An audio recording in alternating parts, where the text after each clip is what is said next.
tal, queridos amigos? Sean bienvenidos a su podcast Sanamente con María René. Para mí, como siempre, es un gusto poder llegar hasta ustedes con un nuevo tema en este mundo tan hermoso como es el de la salud mental. Siempre pensando en prevenir, siempre pensando en que nosotros tengamos una mejor calidad de vida, que disfrutemos la vida con sus altos y sus bajos, pero obviamente sin dejar de estar alerta a algunas situaciones que pueden de repente generar algún problema en la salud mental, corporal, física. Como ya lo hemos visto, todo está conectado, de nosotros, de nuestro entorno, y en este caso vamos a hablar específicamente de nuestros hijos y bueno, también de los jóvenes, de las personas que nos siguen a través del podcast. Un tema que se escucha mucho, pero ¿lo entendemos a cabalidad? O lo que es más importante, ¿estamos haciendo algo para que esto ya no siga creciendo? Me refiero al bullying, al acoso que generalmente se da en el ámbito escolar. Para hablar de ello, hoy tenemos una invitada muy especial también, amiga de nosotros, que nos da mucho gusto verla cómo está ayudando tanto acá en Trinidad a tantos niños, jóvenes en el ámbito de la psicología. Ella es María Eugenia Llaveta Villarruel, es psicóloga de profesión, especialista en psicología infantil, a quien le doy la más cordial bienvenida. Gracias por estar acá, Mauge. Muchas gracias, realmente es una bendición poder disfrutar de estos espacios educativos que nos permiten llegar a la familia, que nos permiten llegar a la población.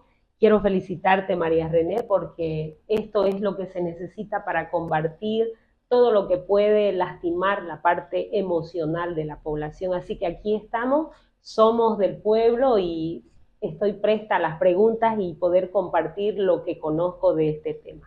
Al contrario, nosotros somos los agradecidos porque, bueno, lo que nos importa es que la gente vaya aprendiendo, se vaya educando y juntos poder hacer la prevención. Y qué mejor que hacerlo con información clara, fidedigna de profesionales que nos puedan compartir sus conocimientos, como es tu caso. Bueno, yo ya anunciaba este tema, el bullying, el acoso escolar. Todo lo hemos escuchado, de repente sí lo entendemos hasta por ahí, pero me gustaría empezar un poquito desglosando qué es el bullying, haciendo una definición un poquito más detallada, por favor. Exacto. Es muy importante, antes de intervenir en alguna situación emocional o mental, la prevención. Entonces, para que usted pueda prevenir lo que es el bullying, tiene que conocer cuál es el concepto y qué es lo que ocurre alrededor de la situación. Como concepto, me gustaría compartirles e informarles que el bullying es un comportamiento violento que está dirigido a un compañero de aula o puede ser a una persona del ámbito educativo. La palabra bullying significa acoso escolar. Y el bullying, para que pueda ser, como el concepto lo dice, tiene que ser repetitivo en el tiempo. Tiene que haber una diferencia de poder.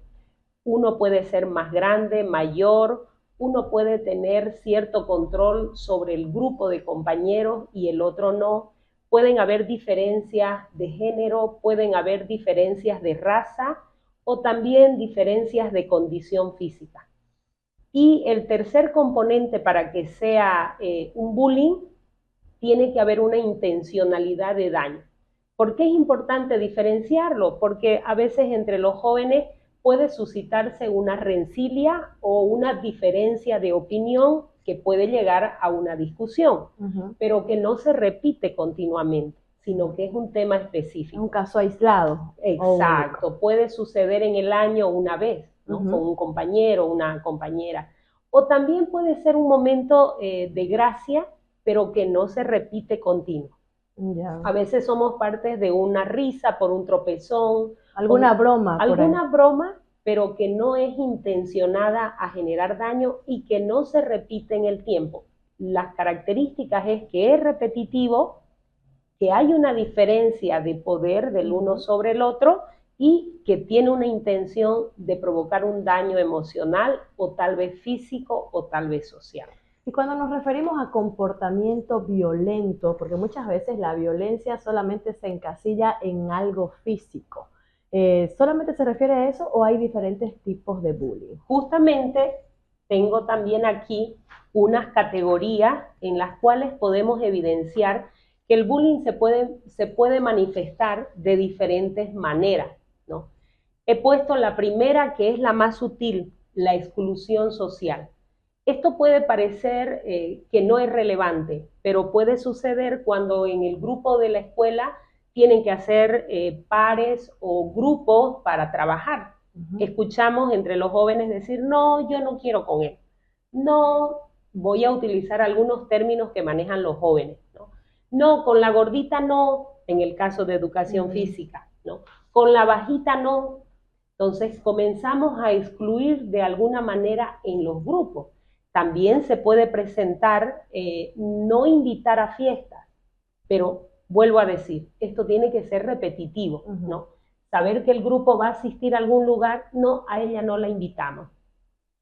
También podemos tener, por los grupos de WhatsApp, bloquear a una persona, no dejar que ingrese al grupo del curso, ¿no? Mira cómo la tecnología va aumentando además otras características, categorías, ¿no? Sí. Entonces la exclusión social no solo es física, sino que también se da a nivel de la tecnología. Tenemos la agresión verbal, que ya es lo más visible, ¿no? Que es cuando la persona acosadora se dirige despectivamente, puede producirlo como burla, hace resaltar los defectos de la otra persona y lo escucha el contexto, ¿no? Es la parte verbal. La agresión directa es lo que tú mencionabas, que es la parte más radical, que son llegar a golpes, a empujones, hombrear cuando pasamos cerca de la persona, tumbar cosas, patear, jalar el cabello. Esa es la manera directa que también quitarle cosas. Ahí entraríamos a la agresión física indirecta, que es cuando la víctima pierde cosas o llega a la casa con objetos dañados, ¿no? Pierde su recreo, privarle de que se siente en algunos lugares del curso. Ahí estaríamos ante la categoría de agresión física. También tenemos las amenazas, ¿no? Si dices algo, lo voy a seguir haciendo. Eso es más sutil porque no lo escuchan los demás. Eso puede pasar desapercibido en la sala porque la amenaza es más en secreto. Y bueno, la otra categoría, que es la más provocativa, es el acoso sexual, que te diré que es lo común que se ve en las aulas. Los juegos entre los varones de tocarse las partes íntimas. A las chicas levantarles la falda, levantarles la camisa. Son situaciones que pareciera que son un juego, pero a la persona, como es repetitivo, entonces la persona se siente ofendida. Por supuesto. Y en absolutamente todas las categorías hay una persona pues que sufre, ¿no? O sea, que igual se está sintiendo acosada. No es que, no, la más grave es la de los golpes, para nada. En todas hay una afectación a las personas. Exacto. Y algo que no hay que perder de vista en esta situación, sobre todo para los jovencitos, que si esto comienza como un simple juego, todo tipo de violencia es como una espiral que va en aumento. Y si inicialmente comenzamos como excluyámosla del grupo, que no entre a bailar con nosotros, que no la tomamos en cuenta en la salida, después eso puede incrementar, ¿no? Después puede venir ya verbal, la agresión, y cada vez esto se va intensificando. Todo tipo de violencia es una espiral que va creciendo. Ahora, desmenucemos un poquito este entorno, porque de repente cuando hablamos de bullying podemos pensar en que hay un acosador y hay una víctima. Sin embargo, este círculo no es solamente entre dos personas. Vamos viendo quiénes se involucran o nos involucramos hasta sin querer, ¿no es cierto?, en una situación de bullying. Sí, respiro y hago esto porque me remonto a la escuela. Yo también fui colegial y lamentablemente por la falta de información, a veces nosotros hemos tenido un rol y no hemos sabido romper con ese ciclo. Entonces, lo que vamos a hablar ahora son los actores de lo que es el bullying. Es bueno que ustedes presten atención, tanto los padres como los jóvenes, para cortar de raíz. ¿Bien? Exacto. Entonces, del primero que vamos a hablar es de la víctima. Ya. Voy a dar algunas características para que tú puedas identificar si dentro de ti hay una víctima, si tu hijo es una víctima, o si posiblemente un amigo, un hermano está encaminándose a ser una víctima. Lo primero que nosotros observamos en la víctima es un cambio conductual que es radical en sus hábitos, ¿no?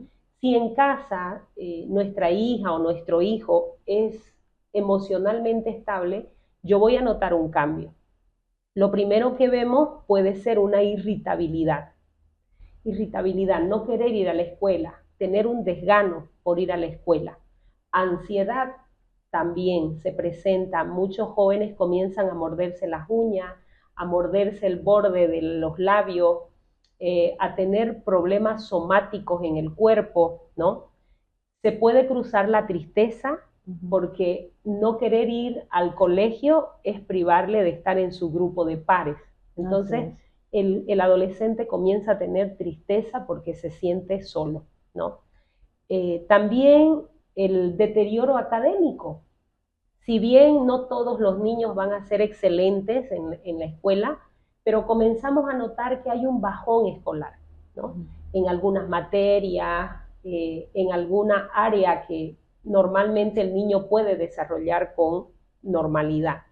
La hipocondría, comenzamos a escuchar, me duele la cabeza, llamadas del colegio, mamá, tengo náuseas, dolores de estómago, diarreas, ¿no? Comienza el cuerpo a manifestar un mecanismo de defensa para evitar estar en el lugar donde soy la víctima, ¿no? También la falta de interés por las cosas que antes le motivaban. Me gusta el deporte, estoy ilusionado con el deporte, pero de repente ya no quiero ir, ya lo quiero dejar. Es porque posiblemente en ese escenario yo estoy sufriendo algo que no me atrevo a contar, ¿no? Cualquier cambio que nosotros podamos notar, y mucho más si son esos cambios bruscos, ¿no? De que un día me guste algo, al otro día no, de que un día disfrute ir a un lugar y al otro ya no quiera ir. Entonces hay que estar atentos a cualquier cambio en cuanto al comportamiento de nuestros hijos, porque muchas veces sí, es que es la edad, que está en la adolescencia. No normalicemos muchas cosas que a veces nos están diciendo algo anda mal. Exacto, todo comportamiento tiene una causa y también tiene una manifestación comunicativa a la familia, ¿no? Sí. Y fíjate que algo que a veces los papás dejamos pasar, no revisar el material de nuestros hijos, sobre todo en primaria. Ya. Eso también es otra cosa que se observa en la víctima. Pierde objetos o llega con objetos escolares destrozados, ¿no? O el cuaderno roto o rayado, o palabras ofensivas escritas en el cuaderno. Entonces, es muy importante que la familia tenga un tiempo para observar, para mirar no solo lo que el hijo manifiesta verbalmente o conductualmente, sino también darse un tiempo de mirar su mochila, mirar los cuadernos, no solo porque el hijo tiene que rendir, sino que podemos encontrar hasta notas que sí, pueden meterles en la mochila, ¿no? Sí. Entonces, esas son las características de una víctima. Usted tiene que prestar atención por si ha observado algún tipo de cambio conductual o alguna de estas características. Muy bien. Este es uno de los roles, la víctima. Luego nos vamos al otro lado, el que hace el bullying, el denominado acosador. Exacto. Aquí quiero decirte, María René, que lastimosamente a veces nuestra cultura no nos enseña a ser empáticos y no nos enseña a tener justicia en nuestras conductas. Por lo tanto, a veces, lo digo con mucha tristeza, hemos podido ser acosadores. Por seguir la corriente de algo. Exacto. por seguir la corriente o porque queremos, todos los grupos son un sistema y nos movemos en virtud de las reacciones de la gente. Entonces, a veces, cuando el grupo es muy pasivo, alguien toma el control para querer liderizar. Y si no tiene las características de justicia, de empatía, de armonía, puede ser un líder acosador. Entonces, ¿cuáles son esas características del acosador? Uno es que disfruta tener el poder del grupo. Esta persona le gusta tener control de las risas del grupo, del movimiento del grupo. Entonces, ahí la delicadeza, porque pueden haber líderes que sean acosadores. Exacto, y eso era lo que te iba a decir, porque muy diferente es ser líder a ya convertirse en acosador, ¿no? El líder, el que, bueno, está encabezando al grupo, pero siempre llevándolo para cosas positivas. Ahora que vos seas la cabeza del grupo, pero simplemente para que a vos te hagan la reverencia, para que te rían todo lo que hagas, para que te hagan caso en todo, eso ya no es ser líder. Exacto. No nos olvidemos que los jóvenes a esta edad escuchan mucho la voz grupal, ¿no? Entonces, por eso es que permanece el silencio, porque ellos, a modo de querer que el grupo permanezca como jovial, como divertido, a veces escuchamos en los colegios, ¿no? Esa promoción fue la mejor, y preguntamos ¿por qué? Porque le hizo problemas al maestro, porque se escapó. Entonces, tenemos como que una cultura contraria en los jóvenes. Entonces, por eso es que para los adultos hay que observar el comportamiento. A veces ese acosador aparentemente es un líder que manipula el contexto, ¿no? Lo primero, él tiene necesidad de aprobación social. Esta persona puede aparentar ser seguro de sí mismo, pero por lo general es porque tiene una baja autoestima y se alimenta su autoestima por creer que tiene la aprobación del grupo al hacer las burlas. Entonces es algo como que un vicio emocional que lo disfruto, ¿no? Tiene que tener un rasgo impulsivo. Es una persona que no controla sus emociones y que más bien suelta las cosas muy bruscamente, ¿no? Claro. Es impulsivo. Le gusta reforzarse de la risa de los demás y del apoyo o el silencio del grupo.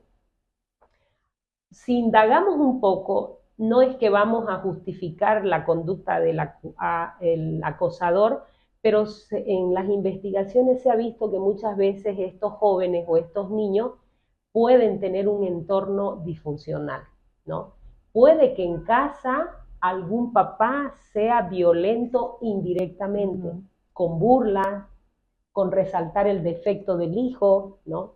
Entonces es un modelamiento de la conducta que veo en casa, o escuchar a mamá o papá burlarse de otros. Claro. O sea, en realidad no es que creo yo que una persona quiera ser acosadora porque sí, o sea, ahí también hay un problema, hay situaciones por las que esta persona ha atravesado que lo ha hecho así. Entonces no se trata de decir, ay, a todos nos vamos contra el acusador, es el culpable. Exacto. No, y que luego más adelante vamos a hablar de eso, qué hacer, ¿no es cierto? Exacto. Pero continuemos con eso. Algo que también se ha visto, puede ser que estos niños en casa sean abandonados, no porque no esté papá y mamá no vivan con él, sino que hay un abandono. Actualmente vemos que nos atareamos mucho los padres y el poco tiempo que estamos en casa no prestamos atención, ¿no? Estamos para descansar nomás en la casa. Exacto. Y el joven se siente solo, entonces viene a la escuela y su modo de defenderse es controlar el ambiente. Claro. A veces se ha visto que el acosador también sufre, pero ha aprendido a sobrevivir manipulando a las personas, ¿no? Entonces hay que poner límites en casa. Ese es el segundo actor de este círculo. Exacto. Pero no solamente es la víctima y el acosador, y el entorno, y yo que por ejemplo soy el que estoy mirando, ¿qué hago? ¿Cómo reacciono? Vamos por favor con el tercer rol. Muy bien. El tercer rol, vamos a hablar aquí del reforzador, porque para que una conducta se repita y se alimente es porque hay un reforzador, algo que lo hace que continúe en el tiempo. Tiene un público que le aplaude. Exacto. Aquí estamos hablando de la persona que es reforzador. Y ahí hay que tener cuidado jóvenes y hay que tener cuidado adultos, porque a veces los maestros o el personal administrativo puede ser un reforzador sin querer. El reforzador es el que apoya, participa directamente, porque se une, porque le sigue el juego, o también indirectamente, el que se ríe, el que lo anima a que continúe, el que aplaude, como tú dices, ¿no? Esa persona, el reforzador, es el que está velando para que el grupo permanezca en armonía. Es la persona que quiere que no hayan problemas, ¿no? Entonces, para eso, como veo que todos reímos, yo también río. Aunque no me parezca, pero no importa, si todos están diciendo, y además si nuestro cabeza lo hace, yo tengo que aplaudirlo y tengo que verlo como algo bueno. Sí, y por otro lado, quiero evitar ser el blanco. Entonces, mejor que sea él al que lo acosen, al que sea la burla, mientras yo paso desapercibido. Exacto. ¿No? Y mejor me sumo ahí. Son jóvenes o personas que asumen las normas sin cuestionarlas. O sea, si el grupo dice, hoy todos nos reímos de él por el color de ropa con el que vino, el grupo, bueno, nos reímos, pero no cuestionamos esa regla. Entonces son personas que quieren mantener la armonía a costa de cualquier cosa. Preferible no enfrentarse con nadie, mucho menos con el que lidera nuestro grupo, pues, ¿no? Exacto. Por otro lado, tenemos el observador y el testigo. Aquí ya hemos visto el reforzador que está cerca del acosador. El observador y el testigo muchas veces y lamentablemente somos nosotros. Lo veo y no digo nada. No me río, pero no digo nada. Alzo mi vista o miro a un lado, al costado y me paso de largo, ¿no? O sea, prefiero hacerme el opa, como decimos acá nosotros vulgarmente, y no meterme en líos. Exacto. Acá también puede ser la persona que sutilmente, hoy que está de moda la tecnología, sacó fotos, ¿no? Ay, no, es que yo voy a sacar como evidencia, pero no hago nada. Me quedo con la foto de que le puñeteó, que se rió, o grabo un video y me quedo con el video. Si no lo uso para denunciar o para comentar con un adulto de confianza, entonces soy un testigo observador, pero pasivo. Mi comportamiento es pasivo.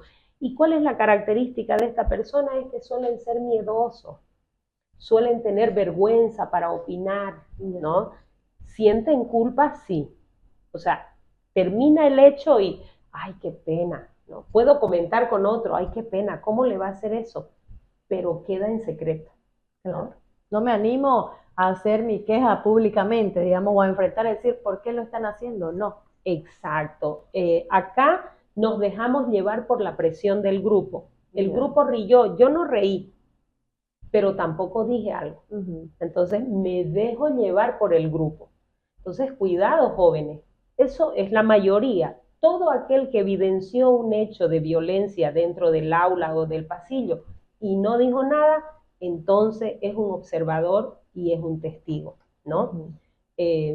No lo advierto, lo veo y no lo advierto. Eso, con esa frase yo me quedo, así que hay que tener cuidado para no permanecer en este rol. Así es. Pero bueno, los roles no quedan ahí. Tenemos todavía uno más. Uno que es el que deberíamos fomentar en las aulas y el que también como padres deberíamos preparar desde la infancia. Este quinto actor se llama el aliado, pero la palabra aliado no es porque va a aliarse con el grupo o con el acosador. El aliado es la persona que rompe el silencio. Ante todo tipo de acoso y de violencia, siempre hay un aliado. Y eso es lo que los adultos en los colegios deben identificar. Siempre en las aulas hay jóvenes que son aliados, que vienen con una actitud de justicia. Pueden ser vistos como rebeldes en algún momento, pero no es porque se rebelen contra la autoridad, sino que se rebelan contra la injusticia que ellos perciben, ¿no? Claro. Entonces, acá esta persona lo ve y lo advierte, lo ve y lo dice, lo habla, ¿no?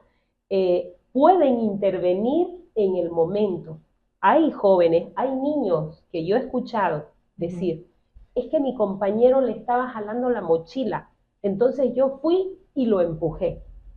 Y a veces ese niño fue llevado a la dirección porque lo creyeron violento. Claro. Pero nadie analizó lo que ocurrió antes del jalón de cabello. Claro, la situación. Y él estaba ahí de alguna manera tratando de defender a esa otra persona que estaba en una condición diferente, porque como lo decías al principio, tiene que haber una diferencia de poderes, ¿no? Exacto. Entonces, esta persona, bueno, ya lo dije, tiene una conciencia de justicia. Son niños empáticos que se enternecen con la persona que está en desventaja de alguna manera, ¿no? Son niños solidarios que suelen prestar sus materiales. También son niños que han aprendido a comunicarse asertivamente. ¿Qué quiere decir eso? Que puedo dar mi opinión aunque a ti no te parezca. Claro. Y les diré, no quiero estrellarme contra los adultos, pero a veces eso no nos gusta a los adultos. No. Y es difícil, además. Muchas veces uno se tiene que tragar nomás lo que, para evitar ese problema, para evitar que alguien te diga o que te mire mal porque vos estás reclamando. Pero la verdad que esas personas, las que son sinceras, las que no les interesa enfrente de quien sea decir lo que piensan, creo que son las que mejor asumen la vida, ¿no? Claro, porque son personas que ven más allá de lo que está ocurriendo, de lo que ve la persona común, ¿no? Y a veces le dicen directamente a un maestro o la misma autoridad educativa, pueden decirle lo que están observando, ¿no? Claro. La incongruencia o incoherencia en nuestro actuar como adultos. Entonces, eso más bien uno debe resaltar en los jóvenes y provocar que hayan más jóvenes que tengan asertividad comunicativa, que digan su opinión sin tener temor a que luego los acusen, ¿no? Y lamentablemente los aliados son los que menos hay en los escenarios, ¿no? Pero eso es como lo decís, hay que fomentar a que seamos cada vez más aliados y eso va desde la casa, también como vamos criando a nuestros hijos, enseñarles este tema de la empatía, porque en muchas ocasiones ahora vos hablas de adolescente, pero atención que el acoso no solamente se da en la adolescencia, generalmente es donde más pasa, pero tenemos que estar atentos desde los primeros cursos de nuestros hijos, desde que ellos van al colegio. A mí me pasó algo, un poquito saliendo de las preguntas, ¿no? Me pasó algo en mi vida profesional. Cuando yo vivía en Rurrenabaque, tenía una guardería, manejaba niños menores de 6 años. Y algo que me impactó culturalmente, tenía una familia que eran japoneses. Los niños habían nacido ahí en Rurrenabaque, pero tenían una relación muy directa con sus familiares de Japón. Y tenía un niño en particular, uno de sus hijos de esta amiga, que en un momento salió corriendo del curso y llorando, ¿no? Y llorando. Yo dije, le pegaron, le hicieron algo y me voy tras de él. ¿Qué pasa? Y le pregunto qué había ocurrido. Y él, pero lloraba. Y me dice, estoy molesto y estoy cansado porque mis compañeros no obedecen a la maestra, botan la basura al piso y entre ellos chacotean. Se acobardó de ver tanta indisciplina. Exacto. Y era un niño que tenía 5 años. Imagínate. Yo creo que si lo ven mis educadoras, lo recordarán porque lo evidenciamos todo. Y dijimos, realmente a veces no valoramos el reaccionar de los niños. Exacto. El niño, cuando desde casa viene instaurado esta condición de justicia, de equidad, de respeto, de solidaridad, de empatía, se va a chocar con nuestra cultura. Pero ahí estamos, ¿no? Hay que fortalecerlos, hay que continuar. Entonces, el aliado también es alguien que ha aprendido a ser negociador. Siempre en los cursos hay alguien que es como que el psicólogo del Ya, curso, ¿no? Con el que yo voy y charlo, con el que le cuento, o como que cuando hay una discusión, el que va y entra y de está mediador. mediando. Entonces, es importante reconocer este rol, no para darle la responsabilidad y el trabajo, pero sí para fortalecerlo, para que desde la escuela le reconozcan esa habilidad social. Claro, y para ¿no? que él también pueda hacer que más personas sean como él, ¿no es cierto? Que se unan al equipo Exacto. de los aliados. Porque si bien en el movimiento de los grupos, la situación social, respondemos a la reacción de un líder, también podemos responder a la reacción de un aliado. Claro que sí. Porque ese aliado va a dar firmeza al observador, al que está con culpa, pero que no se anima a decir. Pero si yo veo que hay un aliado que se levantó y le dijo, basta, ya no más, entonces los otros pueden aplaudir. Por ¿no? supuesto que sí. Entonces, me gustaría mucho que los jóvenes que tienen esta característica se apropien de esa habilidad, porque no todos la tienen, y puedan fortalecerla, puedan continuar con ella. Exactamente, y que no más bien quede ahí como que, ay, no soy el único, mejor me uno al grupo de los observadores pasivos, ¿no? O de repente ya pues me cambio de lugar, entonces hay que con firmeza poder continuar. Y como ese ejemplo que dabas de este niño de padre japonés, no importa, no es que el entorno es el que afecta, tu familia es lo primero, cómo en tu casa te están educando, ¿no es cierto? Porque ellos estaban lejos de Japón, pero igual, o sea, el niño estaba siendo criado con esa misma disciplina que esta cultura tiene, ¿no? Que son así, todo bastante disciplinados. Exacto. Bueno, pero ya hemos hecho este desglose de los roles. Ahora la segunda parte, que es lo que creo que hasta ahí nomás muchas veces nos quedamos. ¿Qué hacer? ¿Qué hacer? ¿En qué podemos nosotros ayudar o cómo tenemos que reaccionar para tratar de que esto, que ha existido siempre, pero que de repente ahora se ve un poquito más exteriorizado, para que se evite y para que se vaya cortando el bullying? Exacto. Todo tipo de violencia, María René, ocurre en el silencio. O sea, la violencia va a permanecer mientras hay silencio. Cuando decidimos romper el silencio, esa es un arma poderosa que permite que la persona acosadora tenga un temor, frene lo que está haciendo. Ponerla en evidencia. Poner en evidencia, exacto. Entonces, ¿qué hacer? Esa pregunta va para todos. Lo primero, tomar una actitud activa de observador. No podemos, si yo trabajo en un colegio, no puedo ir solo a cumplir mis horas y revisar los cuadernos. Yo tengo que ir a mirar más allá de lo que está ocurriendo dentro de mi aula o en los pasillos o en el sector de ventas o la salida del colegio. A mí me gusta mucho cuando voy a un colegio y veo en las puertas al regente o a la junta de padres que está cerca. ¿Por qué? Porque hay ojos que están yendo no solo a ver lo que el niño avanza, sino lo que está ocurriendo en el entorno. Entonces, lo que hay que hacer es tomar una actitud activa de observador y de no callar. Perfecto. Yo puse aquí algo, ¿no? Dejando de ser pasivo ante lo que vemos, oímos y sentimos, María René, porque a veces no siempre el acoso se va a dar con un golpe. Claro. Pero a veces hay sensaciones en nuestro cuerpo que nos hacen notar de que ahí en ese juego hay alguien que la está pasando mal, ¿no? Lo que yo decía en un inicio, esos tocamientos entre los chicos, yo los he visto que juegan y que se tocan, que pareciera que es un juego.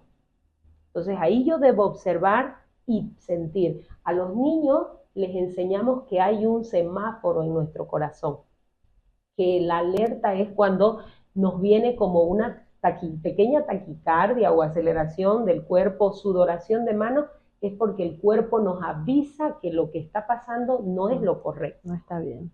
Entonces, como adultos, también nosotros, observar ese juego que si me causa alguna sensación, entonces hablar, ¿no? Muy bien. Eso es de manera general. todos desde donde estemos tenemos que hacer eso, ponernos en el rol de observadores, pero rompiendo el silencio, no dejando pasar las cosas. Conversarlo con alguien. Si yo trabajo en la escuela, acercarme a un maestro de confianza, a otro colega y decirle, mira, he observado esta situación, ¿tú crees que tal vez haya algo? No, no es chismosear, no es murmurar, sino es profesionalmente como maestro tomar alguna acción. Tal vez tú también lo percibiste, pero no lo dijiste. Entonces, si lo ponemos en evidencia entre colegas, podemos tal vez hablar al papá, hablar al director, al consejo de maestros, ¿no? Todo está en tomar una posición activa, pero genuina, buscando el interés de los jóvenes.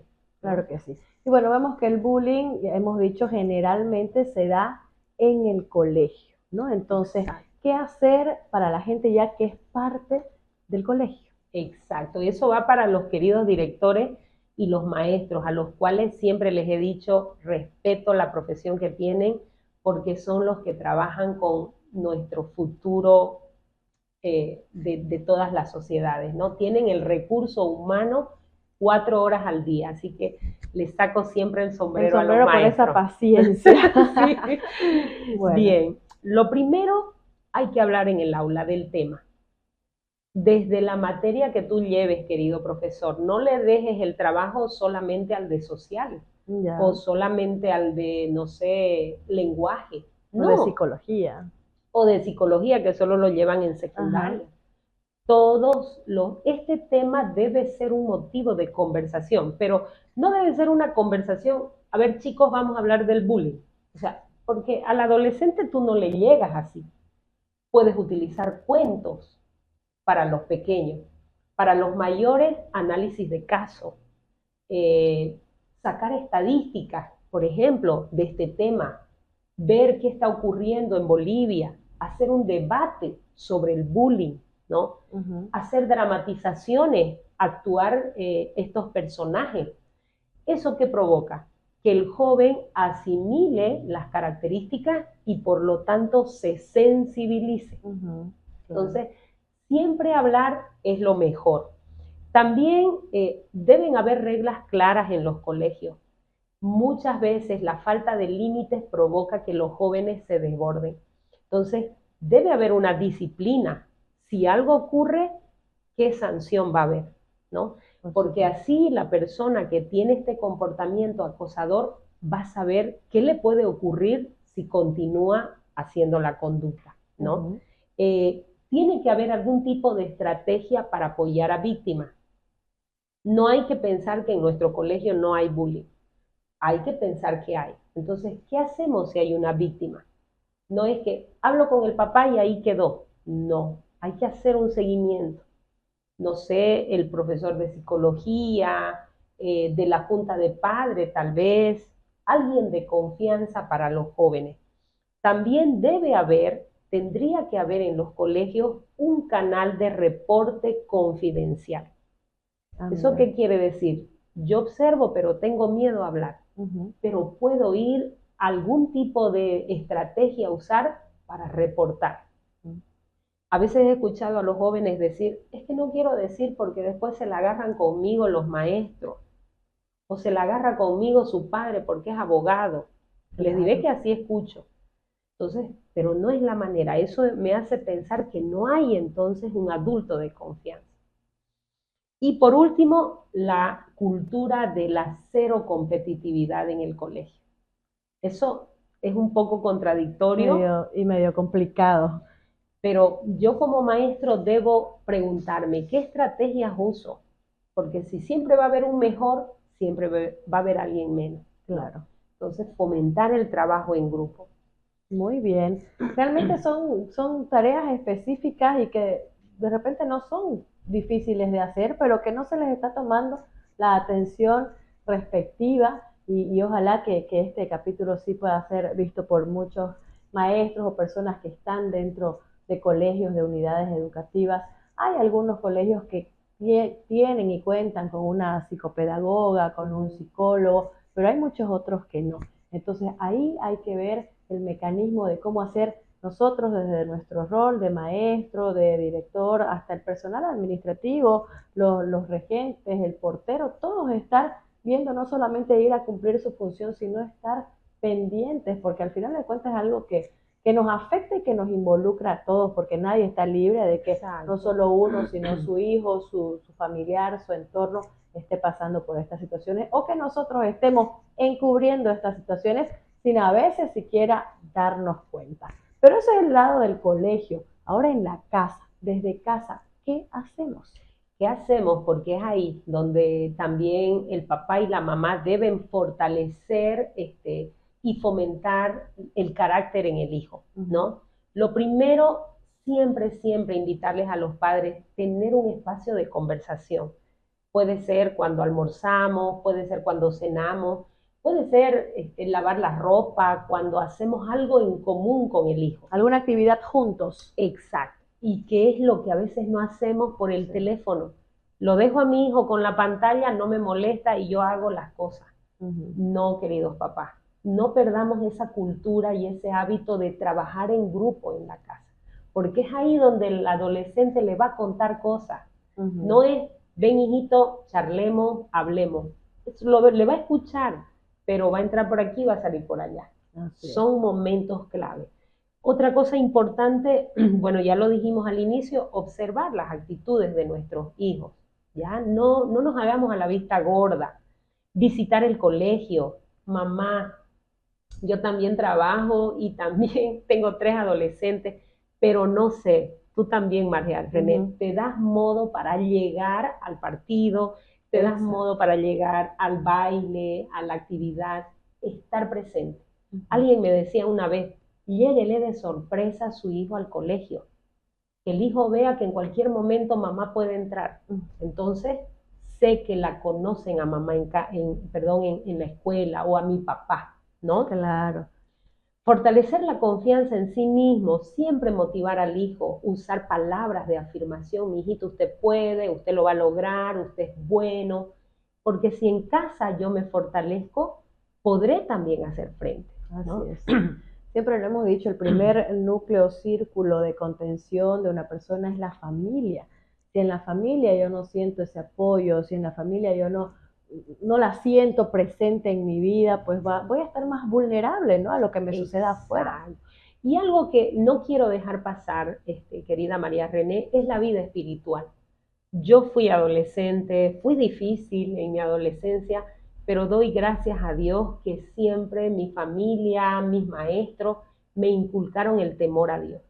Entonces, en mis momentos de juventud vulnerable, mi contención, si no estaban cerca mis papás, era el Señor, era Dios. Los grupos en las iglesias, yo les invito a los padres, no sé, de la profesión, de la iglesia que ustedes puedan tener, buscar. Ahora hay muchos grupos. Fomentar que el hijo crezca sabiendo que hay un Dios que lo ama, ¿no? Porque, como decía, si en casa me siento identificado con mis padres, con mis hermanos, tengo identidad. Lo mismo, si yo sé quién soy en el Señor Jesucristo, tengo identidad, podré hacer frente a las burlas. Porque sé que Dios me ama tal como soy, si tengo ropa cara o no, si soy gordita, si soy flaquita, la identidad. Y Dios nos da identidad, nos da la fuerza para reconocer que nuestra vida vale más que lo que es pasajero. Por supuesto que sí. Entonces, realmente muy importante. Y eso como que se está perdiendo un poco, ¿no? El tema de la fe, el tema de hacer actividades en familia en torno a la iglesia, cada vez más es más difícil, más distante. Yo me acuerdo que antes, y no es que seamos tan viejas, pero por ejemplo, las actividades de Semana Santa, o sea, no había familia que no se vaya entera a la procesión.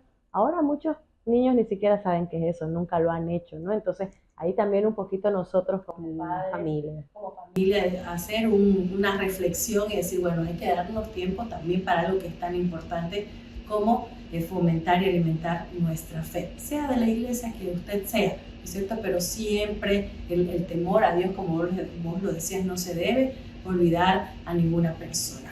Bueno, ya para ir cerrando nuestro episodio de hoy, que ha estado muy interesante, me gustaría que también la gente que ahora está viendo, que de repente siente algún problema o está pasando por alguna situación junto a sus hijos y dice, está bien, pero creo que sola o solo no puedo, necesito ayuda profesional. Vos acá en Trinidad tenés un consultorio donde estás haciendo todo este apoyo. Me gustaría, por favor, que nos des esa información, dónde queda ubicado, cómo la gente te puede encontrar. Muchas gracias por ese espacio. Por las mañanas yo trabajo en mi consultorio particular, pero por las tardes coordino con una colega, la licenciada Fabiana, que también está. Nosotros estamos ubicados en la calle 9 de Abril, pasando el Incos Beni. Ofrecemos, sobre todo trabajamos en el ámbito educativo con niños o con jóvenes menores de 15 años, ¿no? Así que voy a dejar ahí la dirección, el teléfono. Si lo podemos dar, por favor, el teléfono. 725-81-455. Muy bien. ¿En las redes sociales de repente te pueden encontrar? Bueno, te cuento que no soy muy tecnológica. Ya, pero hay que ir poniéndolo eso. Sí, tengo mi Facebook personal, pero no tengo todavía el consultorio no. Muy bien. Pero sí está el ambiente físico. Perfecto, entonces ya lo saben, si usted quiere alguna ayuda, alguna orientación profesional, ahí María Eugenia Yaveta Villarruel tiene ya su consultorio, la dirección que ha manifestado ahí en la 9 de abril, o también a través de su número de celular usted se puede contactar para poder marcar alguna cita.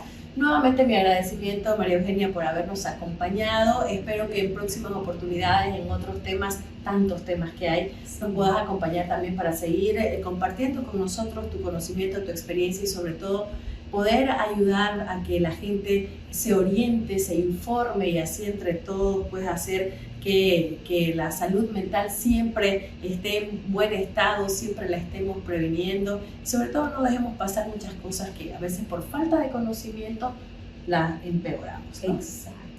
Muchas gracias, que Dios bendiga este espacio educativo. Gracias. Y les invito, ¿no? Tenemos muchas amistades de colegio, de profesión, a visitar el espacio que ha creado María René, porque eso va a generar que los jóvenes también se alimenten.